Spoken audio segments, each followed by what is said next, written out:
तो previous session तक जावा के अंदर हमने देखा कि जावा प्रोग्रामिंग क्या है, डेटा टाइप्स कौन कौन से हैं और किस तरह से हम नेटबीन को इंस्टॉल करके उस पर काम कर सकते हैं।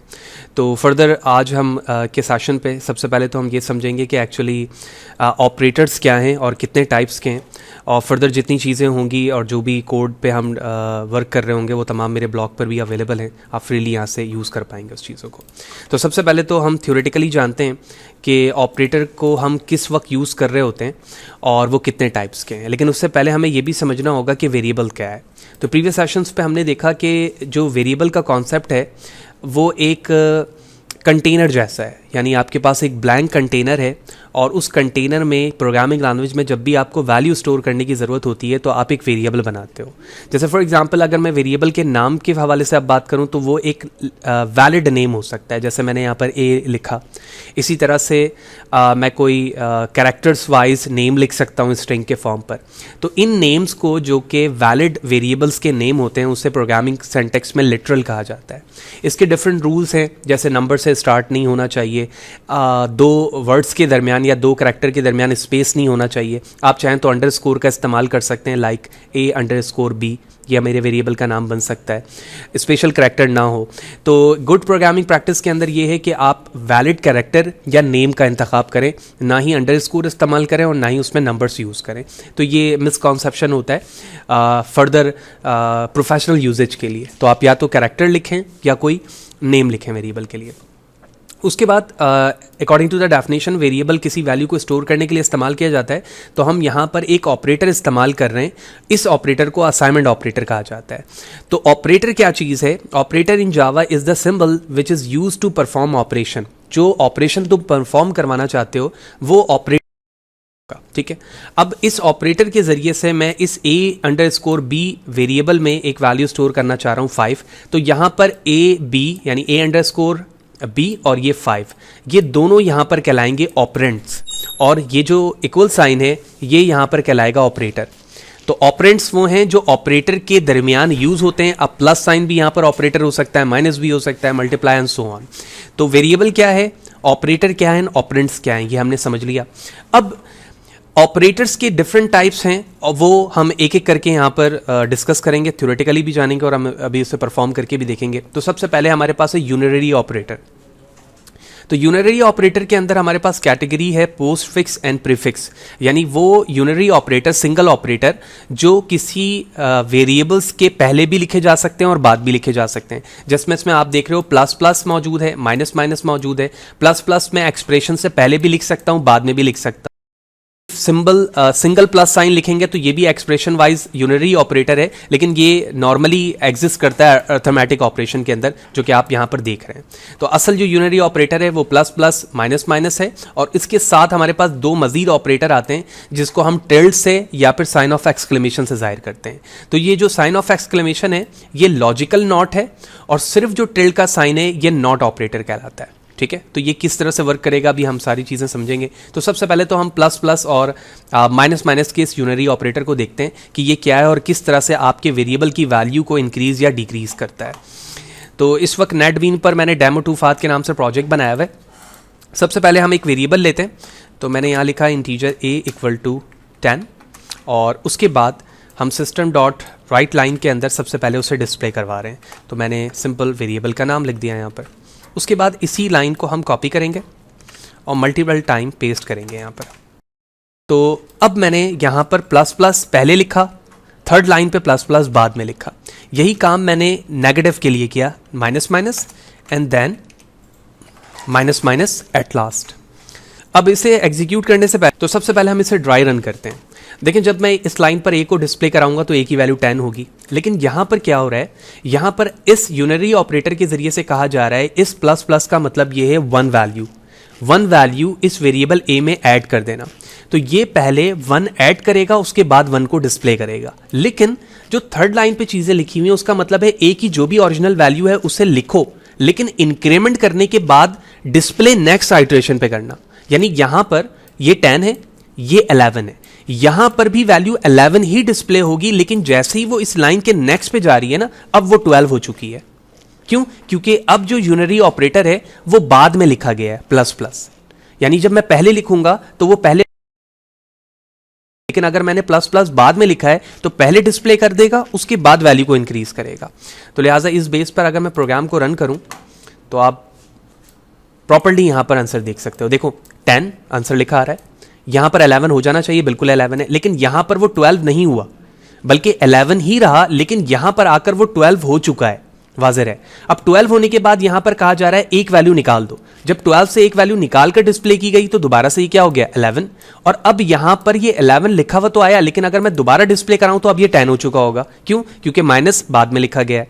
तो मैं इसी लाइन को अब दोबारा यहां पर सिंपल ए के लिए डिस्प्ले कराता हूं ताकि ये चीज़ वेरीफाई हो जाए।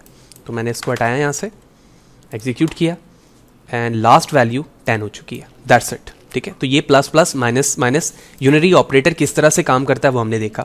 इसी तरह से कुछ एग्जांपल्स के अंदर इसे इस टेक्निक से लिखा जाता है, यानी ए की वैल्यू जो भी है उसमें प्लस प्लस करो और इसे इस तरह से ए के साथ, यानी यहां पर एक्सप्रेशन जो भी वैल्यू बनाएगा ओरिजिनल वैल्यू के साथ वो, और यहां पर जो भी बनाएगा, और उन दोनों का जो भी प्रोडक्ट वैल्यू आ रही होगी उसको बाद में ऐड करो। यानी पहले ये वाली एक्सप्रेशन चलेगी, उसके बाद वो आपस में ऐड होगी।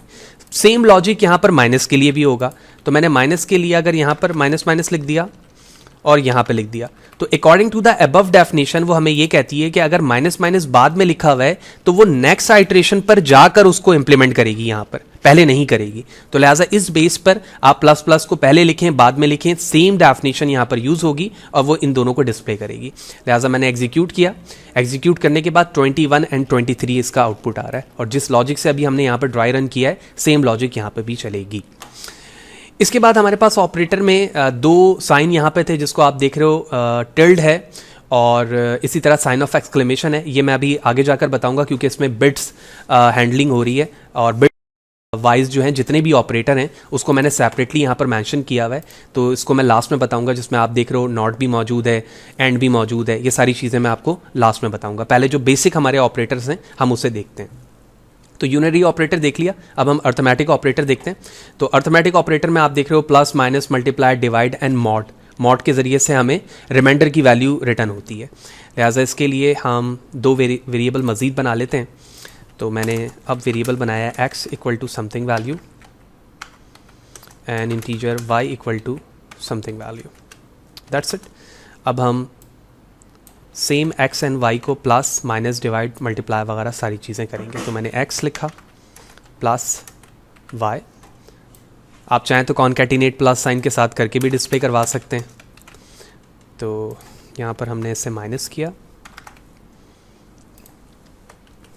Multiply divide mod. ठीक है, तो एग्जीक्यूट करते हैं। Here it is, plus minus multiply divide mod का मतलब मॉड्यूलस का मतलब ये होता है कि रिमाइंडर की वैल्यू। तो लास्ट में रिमाइंडर की वैल्यू हमारे पास यहाँ पर 1 आ रही है, तो रिमाइंडर की वैल्यू 1 रिटर्न कर देगा, और जो डिवाइड से वैल्यू आती है वो कोशेंट की आती है। ठीक है, तो आप प्राइमरी सेकेंडरी स्कूल के अंदर ये डिवाइड का रेशो देख चुके हैं कि डिवाइड होने के बाद किस तरह से आंसर्स आ रहे होते हैं। तो वही चीज़ हमें डायरेक्टली यहाँ पर मिल गई।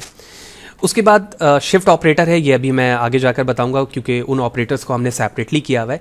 उसके बाद है रिलेशनल ऑपरेटर। ठीक है, तो रिलेशनल ऑपरेटर में हम कंपैरिजन करते हैं किसी भी चीज़ की, जिसमें greater than, less than, greater than equal to, less than equal to, और एक और यहाँ पर लिखा हुआ वर्ड इंस्टेंस ऑफ। तो ये सारी चीज़ें अभी हम डिस्कस करते हैं ये क्या है। देखो, सबसे पहले तो हम सिंपल जितने ऑपरेटर हैं उन्हें कॉल करते हैं। तो मैंने ये पूरे कोड को यहाँ से कॉपी किया, कॉपी करने के बाद हमने नीचे पेस्ट किया, और यहाँ पर मैं लिख देता हूँ greater, less than, greater than equal to, less than equal to. इसी तरह से कंपैरिजन ऑपरेटर 2 टाइम इक्वल, जिसके ज़रिए से दोनों वैल्यू को चेक किया जाता है, और उसके बाद हमारे पास एक साइन आ जाता है नॉट इक्वल टू।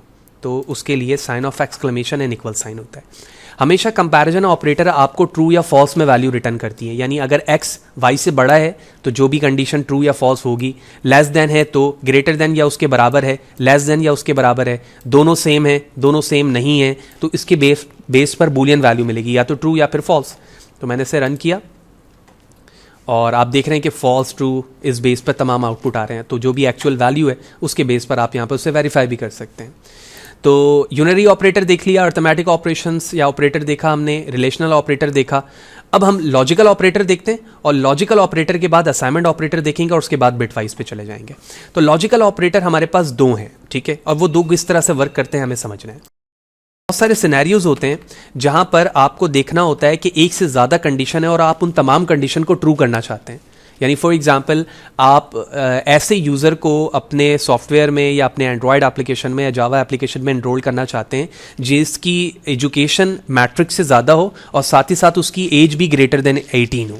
तो ये दोनों चीज़ों का ट्रू होना ज़रूरी है। तो ऐसे सिनेरियो पर हम लॉजिकली एंड ऑपरेटर का इस्तेमाल करेंगे, यानी जितनी भी कंडीशन है उन तमाम का वैलिड होना ज़रूरी है। फॉर एग्जाम्पल आप ये कहते हो कि अगर किसी की उम्र 18 से ज़्यादा हो या कम हो ये ज़रूरी नहीं है, लेकिन उसका मैट्रिक पास होना ज़रूरी है। तो इन दोनों, या फिर अगर वो मैट्रिक नहीं है तो उसकी उम्र 18 से ज़्यादा होनी चाहिए। दोनों में से कोई भी एक कंडीशन अगर चल जाती है तो वो यूज़र वैलिड होगा। लिहाजा इस एतबार से हम इन दोनों ऑपरेटर को इस्तेमाल करते हैं। तो ये एंड का साइन है और ये हमारे पास और का साइन है। तो इन दोनों ऑपरेटर को आप चाहें आप इफ स्टेटमेंट में इस्तेमाल कर लें, लूप के अंदर इस्तेमाल कर लें, वटएवर जहाँ पर भी आप मुताबिक इस्तेमाल करना चाहते हैं कर सकते हैं। तो अभी मैं क्या कर रहा हूँ, मैं दो वेरिएबल मजीद बनाता हूँ, boolean SS equal to true, और उसके बाद हमने एक और वेरिएबल बनाया Y के नाम से, बूलियन फॉल्स। अब मैंने बूलियन इसलिए बनाया है क्योंकि जो हमारा लॉजिकल ऑपरेटर है एंड और वो हमेशा ट्रू एंड फॉल्स के बिहाफ पर डिसीजन लेता है। तो अब मैं यहाँ पर डिस्प्ले करवाऊंगा इन दोनों को। तो मैंने यहाँ पर लिखा XX एंड Y, और इन दोनों के दरमियान मैंने लॉजिकली एंड ऑपरेटर इस्तेमाल किया। यानी अगर मैट्रिक और ओवर 18 को देखा जाए तो यहाँ पर ये एक चीज़ भी फॉल्स हो गई तो पहली वाली कंडीशन ही फॉल्स हो जाएगी। लेकिन अगर इसी कोड को मैं और के साथ अगर इस्तेमाल करूँ यहाँ पर, तो इसका मतलब ये है कि दोनों में से अगर एक भी ट्रू हो, ज़रूरी नहीं है दो हो, अगर 10 भी होंगे और 10 के दरमियान भी एंड इस्तेमाल किया जा रहा है तो वो सारों का ट्रू होना ज़रूरी है, और 10 के दरमियान अगर और का इस्तेमाल किया जा रहा है एक भी ट्रू हो गया तो हमारी कंडीशन राइट पे कहलाएगी। तो अकॉर्डिंग टू द डेफिनेशन ये फॉल्स आना चाहिए जबकि ये ट्रू आना चाहिए, क्योंकि दोनों में से एक ट्रू है। मैंने प्रोग्राम को रन किया, लास्ट में हमारे पास दो चीज़ें आ रही हैं, फॉल्स एंड ट्रू, जो कि इसकी हैं। तो ये चीज़ फॉल्स हो गई और दूसरी चीज़ हमारी ट्रू है क्योंकि इसमें एक चीज़ ट्रू है।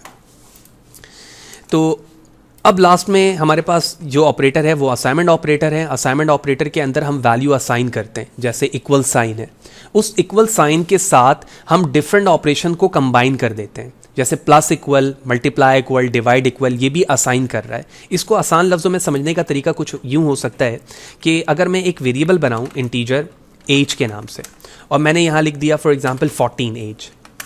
अब मैं किसी आइट्रेशन पे जाने के बाद कहता हूँ कि एज की वैल्यू में इजाफा कर दो 2 का।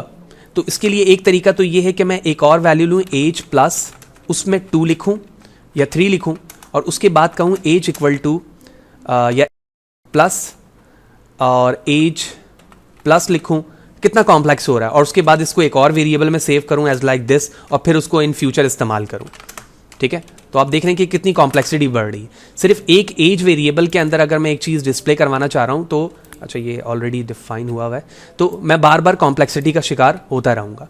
तो इस चीज़ के लिए असाइनमेंट ऑपरेटर आपको ये कहता है कि आप ये बार बार इस्तेमाल करने के बजाय क्या करो, जिस एज वेरिएबल में आपने ऐड करना है उसके साथ प्लस लिखो, इक्वल लिखो और वो वैल्यू लिख दो जो तुम चाहते हो। That's it. इसका मतलब ये हुआ एज की जो भी वैल्यू है उसमें 3 ऐड करो और उसी में सेव कर दो। अब जब मैं एज को डिस्प्ले कराऊंगा तो इसकी वैल्यू 17 आएगी। Same logic for the minus, same logic for the multiply, same logic for the divide, so on. जितने भी असाइनमेंट ऑपरेटर्स हमने देखे वो तमाम इसमें असाइन हो जाएंगे, अर्थमेटिक ऑपरेटर, और ये असाइनमेंट ऑपरेटर के साथ इस्तेमाल हो जाएगा। यानी बेसिक असाइनमेंट ऑपरेटर हम इक्वल साइन को कहते हैं, और इस इक्वल साइन ऑपरेशन को हम ज्वाइन करते हुए वैल्यू को इंक्रीज या डिक्रीज करवा रहे होते हैं। तो इस तरह से अभी तक हमने वो तमाम ऑपरेटर्स देख लिए जो सिंपलेस्ट वे पर यूनरी थे, अर्थमेटिक ऑपरेटर थे, रिलेशनल ऑपरेटर थे, या फिर लॉजिकल ऑपरेटर थे जिसमें एंड और देखा हमने, और असाइनमेंट ऑपरेटर जो इक्वल साइन के साथ ड्राइव हो रहे थे। अब हमारे उन ऑपरेटर्स की बारी है जिन ऑपरेटर्स को बिट के ज़रिए से हैंडल किया जाता है। उनमें से सबसे पहले हमारे पास logical not and simple not है। उसके बाद हमारे पास शिफ्टिंग है, ठीक है, जिसको हम लेफ्ट शिफ्ट, राइट शिफ्ट, ठीक है, राइट शिफ्ट कह रहे होते हैं। उसके बाद हमारे पास एक ऑपरेटर इंस्टेंस ऑफ है, ये अभी मैं लास्ट में बताऊंगा आपको। फिर इसी तरह से हमारे पास लॉजिकल बिट वाइज एंड है, लॉजिकल बिट वाइज जोर है, लॉजिकल बिट वाइज और है। ये सारी चीज़ें अभी हम डिस्कस करते हैं, और एट लास्ट हमारे पास टर्नरी ऑपरेटर है। तो सबसे पहले इन दोनों को समझते हैं। देखो, इन दोनों को समझने के लिए हमें ये ऑपरेशन समझने होंगे और इंटरनली ये बिट्स लॉजिक सर्किट्स में या डिजिटल इलेक्ट्रॉनिक्स के अंदर इस्तेमाल होती हैं, लेकिन एज अ प्रोग्रामर आपको ये पता होना चाहिए कि बिट्स इंटरनली वर्किंग किस तरह से कर रही होती हैं। तो इसके लिए मैं एक स्नैप बनाता हूँ और उसमें उसकी रफ वर्किंग करके समझाऊंगा, लेकिन पहले हम अपने तमाम कोड को कमेंट कर लेते हैं मल्टी लाइन के ज़रिए से। मैंने किया /*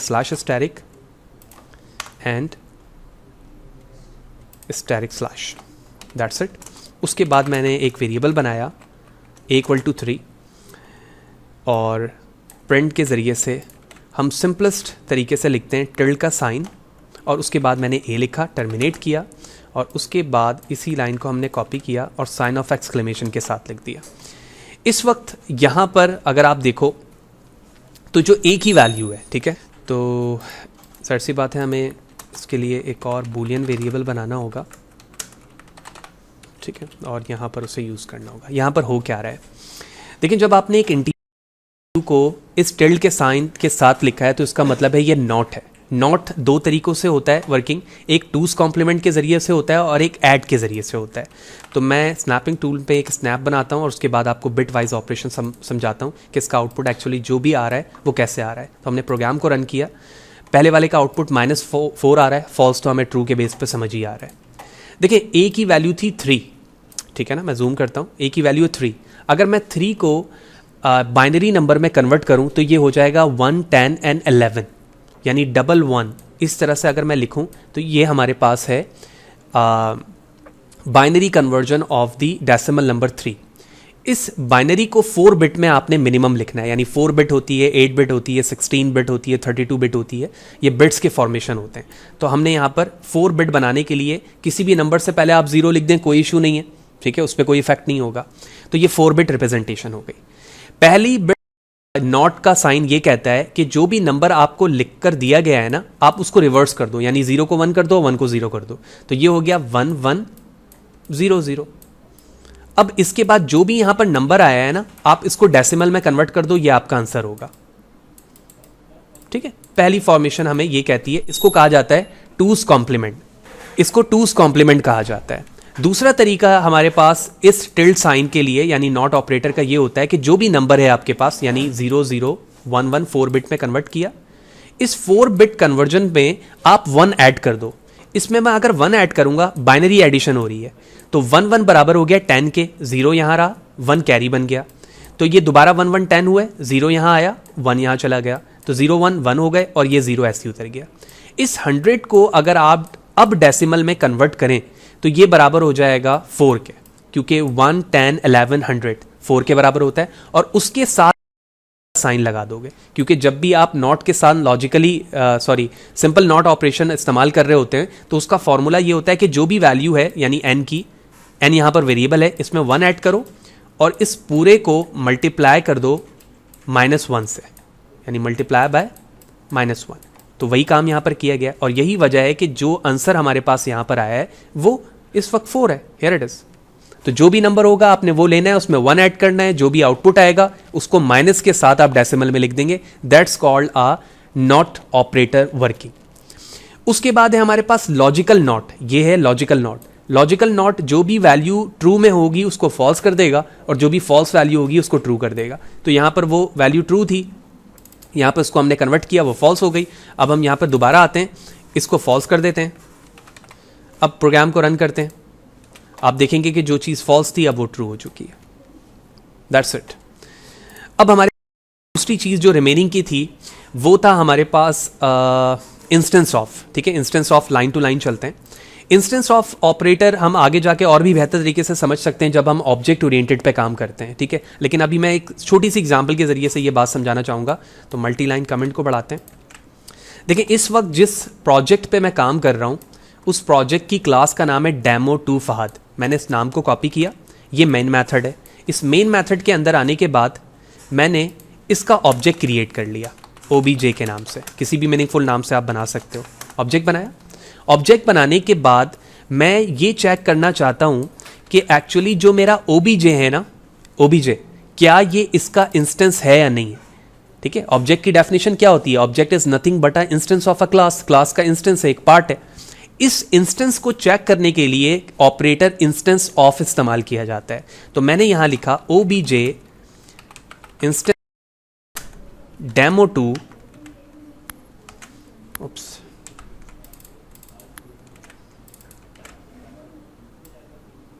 और उसके बाद यहां पे टर्मिनेट कर दिया। तो अब ये इंस्टेंस ऑफ ऑपरेटर के जरिए से हमारा कंपाइलर ये देखेगा कि क्या ये ऑब्जेक्ट demo2 फहद का की क्लास का ऑब्जेक्ट है या नहीं। अगर है तो ट्रू, नहीं है तो फॉल्स। यही काम हमारे इंस्टेंस ऑफ ऑपरेटर का है।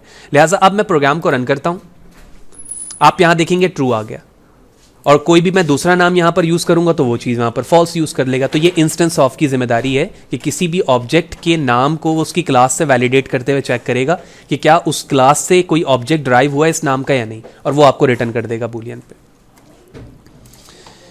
उसके बाद हमारे पास बिट वाइज ऑपरेशन है। बिट वाइज ऑपरेटर के अंदर आप देख रहे हो एंड, और, ठीक है, और जोर।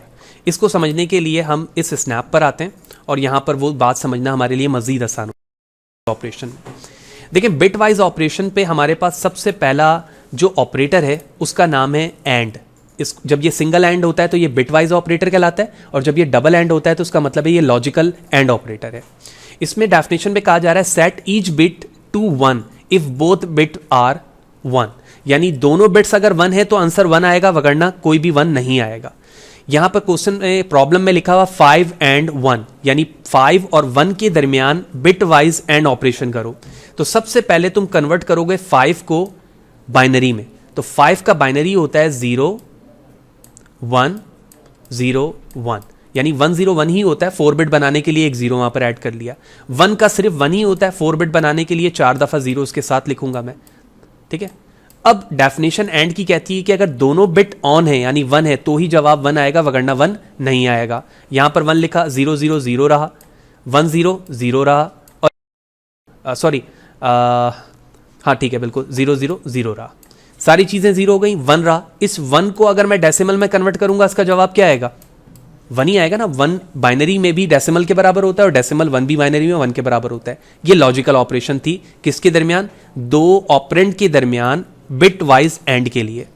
इसी चीज को रिवर्स करो और के लिए, और ये कहता है कि set each bit to 1 if any of the 2 bits is 1। अगर दोनों में से एक भी 1 है तो उसको 1 कर दो। 5 का ओरिजिनली यहां पर मैं इसको डिलीट कर देता हूं और इसी में कन्वर्ट करता हूं। तो मैंने इसे कन्वर्ट कर दिया और अब मैं इसे किसके लिए यूज कर रहा हूं भाई? और के लिए। तो और ने कहा था कि दोनों 1 है तो भी 1, और दोनों में से एक 1 है तो भी 1, और 0 तो 0 ही रहेगा। तो अब ये हो गया 101। तो 101 को अगर आप डेसिमल में कन्वर्ट करो तो ये 5 के बराबर होता है। Here it is your answer 5।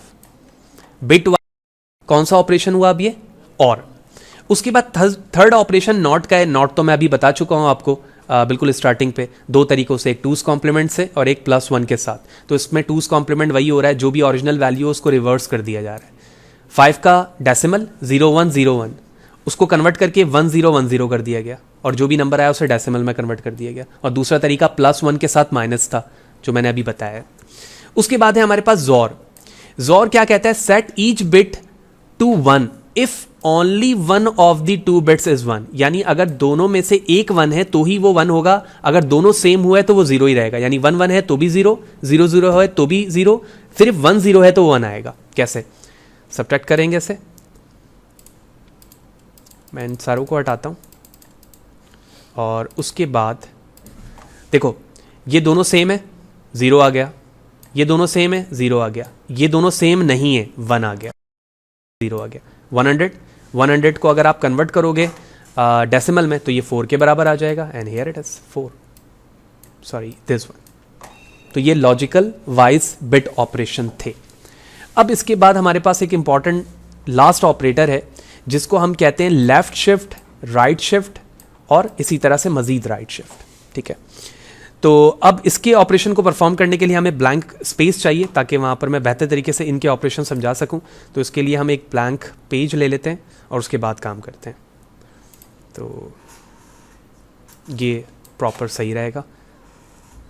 Okay, सबसे पहले हम समझते हैं कि लेफ़्ट शिफ्ट क्या चीज़ है, ठीक है।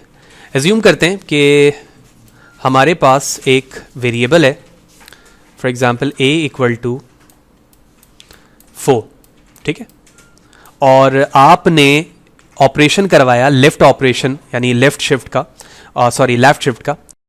से लिखा जाएगा, ए की जो भी वैल्यू है उससे लेफ्ट शिफ्ट करो 2 बिट को, इस तरह से लिखा जाता है। इसका मतलब ये है कि सबसे पहले तो मुझे ए को कन्वर्ट करना होगा 8 बिट में डेसिमल फॉर्म पर। तो 4 का होता है 100 बाइनरी में। मैं इसको 8 बिट बनाऊंगा तो पहले एक 0 यहां और उससे पहले 4 0 लगा दूंगा। तो अब ये ओरिजिनली जो आपका नंबर 4 था वो अब 8 बिट डेसिमल में कन्वर्ट हो चुका है। उसके बाद डेफिनेशन ये कहती है लेफ्ट शिफ्ट की कि आपके पास जो बिट है ना, ये लेफ्ट साइड पे ये शिफ्ट हो जाएगा। कितने? 2, क्योंकि यहां पर नंबर क्या लिखा हुआ है? 2। लिहाजा जो रिमेनिंग नंबर यहां पर बचे वो इस फॉर्म पर यहां पर शिफ्ट होना शुरू हो जाएंगे। कैसे? ये 0 यहां पर आया, फिर ये वाला 0 यहां पर आया, फिर ये 0, फिर 1, फिर 0 0। अब बच गया ये दोनों बिट, इन दो आप यहां ट्रांसफर कर दोगे तो 0 एंड 0। अब जो आपके पास बिट आई है ये शिफ्टिंग के बाद आई है, यानी मैं अब कह सकता हूं कि जो नंबर इस वक्त यहां पर मौजूद है वो 2 बिट लेफ्ट शिफ्ट होने के बाद की है। अब मैं इस नंबर को डेसिमल में कन्वर्ट करूंगा, लिहाजा इस नंबर को जब डेसिमल में कन्वर्ट किया जाएगा it's equal to 16। That's your answer. That's called a left shift operator. Let's verify करने के लिए हम नेटबिन पर आते हैं। तो कोड को हमने यहां किया /* एंड देन */ हमने वेरिएबल लिया था इंटीजर a इक्वल टू 4। उसके बाद मैंने लिखा system.out.print, यहां पर लिखा हमने a और लेफ्ट शिफ्ट 2 और उसके बाद टर्मिनेट किया। प्रोग्राम एग्जीक्यूट करते हैं and here it is your answer 16। आप जो भी वैल्यू यहां लिखोगे सेम लॉजिक के रिस्पेक्ट से ये चलेगी और वो आंसर आएगा जो लॉजिकली अभी हमने यहां पर वेरीफाई किया। तो ये तो हो गया लेफ्ट। अब हम आते हैं राइट शिफ्ट की तरफ। राइट शिफ्ट कुछ इस तरह से लिखा जाएगा, ए और उसके बाद 2 टाइम आप एंगल ब्रैकेट राइट पे बनाओगे यूं और 2। सबसे पहले ए को हम डेसिमल में कन्वर्ट करेंगे, सॉरी बाइनरी में, तो ये हो गया 100। 8 बिट बनाने के लिए 5 टाइम्स 0 लिखा जाएगा यहां पर ताकि ये 8 बिट में आ जाए। अब हमारा जो पहले लेफ्ट बिट था अब वो क्या हो जाएगा? राइट। तो ये राइट के 2 बिट, क्यों? क्योंकि यहां पर लिखा हुआ है 2, अगर यहां 5 लिखा होगा तो 5 बिट लूंगा। अब जो रिमेनिंग के नंबर हैं वो यहां पर आना शुरू हो जाएंगे इस तरह। वो पहले यहां जा रहे थे, अब वो यहां जाएंगे 1 0 0 0 0। तो ये हो गया 5 टाइम्स 0 और उसके बाद ये 2 0 बच गए, ये दोनों 0 भी यहां आ गए। तो अब अगर आप को देखो तो ये नंबर डेसिमल में किसके बराबर होगा? 1 के, क्योंकि 1 is equal to 1 in binary and binary is equal to 1 in decimal as well. तो जो नंबर आपका ओरिजिनल 4 था जब आपने उसमें राइट शिफ्ट किया तो वो दोबारा से क्या बन गया? 1। Let's verify. तो अब मैं इस एंगल ब्रैकेट को इस तरह से लिखता हूं, मैंने एग्जीक्यूट किया and here it is your answer verified now. अब तीसरी चीज यहां पर क्या चीज है उसे मैं समझाता हूं। तो सबसे पहले तो हमने यहां पर देख लिया, ये हमारे पास था लेफ्ट शिफ्ट, ये था राइट शिफ्ट, जो दोनों चीजें बता चुका हूं। उसके बाद हमारे पास राइट शिफ्ट में एक और दूसरी चीज है, अगर आप यहां देखें वो 3 एंगल ब्रैकेट के साथ है। एक्चुअली इसकी वर्किंग माइनस साइन के साथ होती है। जब आपके पास इनपुट वैल्यू माइनस में है तो वहां पर हम इन 3 ब्रैकेट को इस्तेमाल करते हैं। ठीक है, वो करता क्या है? 0 fill right shift right bye pushing zeros in form from the left and let right most bit fall of. यानी जो बिट्स आपकी सबसे आखिर में होती है ना, ये इसको एक्चुअली कहा जाता है मोस्ट सिग्निफिकेंट बिट, ये कहलाती है। और जो बिल्कुल इस कॉर्नर पर होगा इसको कहा जाएगा लीस्ट सिग्निफिकेंट बिट। तो एक्चुअली इस बिट को वो कंसीडर करता है माइनस वैल्यू के लिए और 0 को 1 में कन्वर्ट कर देता है। तो अगर मैं इसको वेरीफाई करवाऊं यहां पर सेम लॉजिक इस्तेमाल होगी जो अभी हमने राइट या लेफ्ट के लिए इस्तेमाल किया है यहां पर। तो आप देखोगे कि जब मैं यही साइन, ठीक है ना, इसके लिए भी यूज करता हूं तो देखिएगा वैल्यू सेम है, अभी दोनों राइट शिफ्ट पे है, लेकिन यहां पर 3 एंगल ब्रैकेट मौजूद है इस जगह पर। मैंने रन किया, देखें दोनों का आंसर सेम आ रहा है। लेकिन अगर मैं यहां पर माइनस वैल्यू लिखूंगा ना तो आप इसका इफेक्ट देखोगे यहां पर। तो मैंने रन किया तो आप माइनस में देख रहे हैं कि जो मोस्ट सिग्निफिकेंट बिट थी ना, जहां जहां 0 मौजूद थी उसको उसने 1 में कन्वर्ट कर दिया। 1 में कन्वर्ट करने की वजह से ये वैल्यू इतनी बड़ी हो गई। तो इस तरह से हमने यूनरी ऑपरेटर के साथ साथ इन ऑपरेटर्स को भी देख लिया जो यहाँ पर बिट वाइज ऑपरेशंस थे। और अब हमारे पास लास्ट एक ऑपरेटर बच गया जिसको हम टर्नरी ऑपरेटर कहते हैं। और टर्नरी ऑपरेटर नॉर्मली 3 ऑपरेटर्स के साथ मिलकर बन रहा होता है, जो कि इफ स्टेटमेंट का एक आसान तरीका है इफ स्टेटमेंट को एग्जीक्यूट करने का। लिहाजा इसे एग्जीक्यूट करने के लिए हम यहाँ पर आते हैं और इससे हम देखते हैं कि ये टर्नरी ऑपरेटर काम किस तरह से करता है। तो मैंने कहा a integer a equal to something value 5 कर देते हैं। और मैंने कहा कि सबसे पहले जो भी वेरिएबल है आप उसका मॉड निकालो, यानी 2 से डिवाइड करो और चेक करो कि अगर उसका रिमाइंडर 0 आ रहा है, ठीक है, यानी फॉर एग्जांपल 5 हमारे पास है, 5 को 2 से डिवाइड करो। डिवाइड करने के बाद देखो कि अगर उसका वैल्यू 0 के बराबर है तो तुम्हें क्या करना है, तुम यहां पर बताओगे किस तरह से। तुम यहां पर आओगे, यहां लिखोगे question mark inverted comma colon inverted comma terminate bracket close के साथ। तो मैं यहां पर आता हूं, इसे हटा देता हूं, यहां से यहां ब्रैकेट क्लोज कर देता हूं। अब यहां पर आपने समझना है कि ये टर्नरी ऑपरेटर किस तरह से चल रहा है। ये कॉलन और ये क्वेश्चन मार्क आपके पीपीटी फाइल पे लिखा हुआ था। क्वेश्चन मार्क यहां पर ये बताता है कि अगर कंडीशन ट्रू है तो ये काम करो जो इस इन्वर्टेड कॉमा में लिखा जा रहा है, और अगर कंडीशन फॉल्स है तो कॉलन के बाद जो इन्वर्टेड कॉमा है वो वाला काम करो। तो मैंने यहां पर इन्वर्टेड कॉमा में लिख दिया ट्रू और यहां पर मैंने लिख दिया false. That's it. Program execute करते हैं। और यहां पर फॉल्स इसलिए आया कि जब आप 2 को डिवाइड करेंगे तो रिमाइंडर 1 आएगा, तो रिमाइंडर 1 आने की वजह से फॉल्स आ गया। अब मैं इसको 4 कर देता हूं ताकि रिमाइंडर 0 आ जाए, तो ट्रू आना चाहिए, तो ये हमारा ट्रू आ गया। तो इस तरह से ये सेशन हमारा थोड़ा सा लॉन्ग रहा, लेकिन इसमें हमने कि जावा में इस्तेमाल होने वाले ऑपरेटर कौन कौन से हैं, जिसमें हमने सबसे पहले यूनरी ऑपरेटर देखा, फिर अर्थमेटिक देखा।